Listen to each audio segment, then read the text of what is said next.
Doğu Türkistan'da bir polis müdürünün daha tutuklandığı bildirildi. Türkistan Pres'in haberine göre Doğu Türkistan'ın Kuçar şehrinde emniyet müdürü olan 45 yaşındaki Himit Kari'nin tüm siyasi haklarından azledilerek nezarete alınıp hakkında soruşturma başlatıldığı bildirildi. Tutuklanma nedeni ise yılbaşında birkaç arkadaşıyla kendi aralarında sohbet ederken ceza kampı ortaya çıktığından beri çok sayıda kişi öldüğü ifadesini kullandığı açıklandı. Türkiye'deki STK'lardan gurbetteki öğrencilere destek geldi. Satuk Buğrahan İlim ve Medeniyet Vakfı'nın Türkiye genelindeki üniversite öğrencilerini esas alarak 2019-2020 eğitim yılı açılışı sebebiyle Doğu Türkistanlı öğrencilere maddi manevi yanlarında olduğunu ifade etmek ve eğitimlerinde başarı elde eden öğrencileri ödüllendirmek üzere başlattığı ziyaretler çerçevesinde dün Bursa'daki öğrencileri ziyaret etti. Merasime Bursa Belediye Başkan Yardımcısı ve Uludağ Üniversitesi Rektör Yardımcısı, dekan ve çeşitli STK başkanları iştirak etti.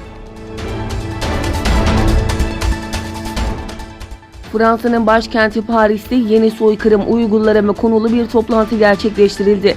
Toplantıya Fransa, Avrupa Birliği ülkeleriyle ABD ve İnsan Hakları Komitesi'nin önde gelen Doğu Türkistan ve Uygur uzmanları olan Ursula Guyter, Ryan Tam, Nicola Margaret ve Sophie Richardson gibi birçok aktivist iştirak etti. Kazakistan'ın Çin'in Nakted Company Limited isimli şirketiyle Kazakistan'da 11 sınır noktasının modernizasyonu için bir sözleşme imzaladığı iddia edildi. Çinli şirket Alakol Kazat Maykaşagai başta olmak üzere toplam 11 sınır kapısının direklerinin modernizasyonu ve yeniden inşasına başladığını açıkladı. Çin ile Kazakistan arasında gerçekleştirilen anlaşmanın sınırlardaki güvenliği teknik olarak yükseltme ve yeni teknikleri kullanmayı kapsayan bir anlaşma olduğu belirtildi. Hong Kong'da polisin yapılması planlanan gösteriye izin vermemesi kararına tepki için göstericiler şehirde bulunan Edinburgh Meydanı'nda toplandı. Tepki olarak ellerinde tuttukları akıllı cep telefonlarının ışıklarını yakan göstericilerden bazılarının ABD bayrakları taşıdıkları ve grup içinde yer alan bazı kadınların da adalet kazanacak yazılı pankartları taşıdıkları gözlendi. Maske yasağına karşı pazar günü düzenlenmesi planlanan yürüyüşe izin verilmemesi göstericilerin tepkisine neden olmuştu.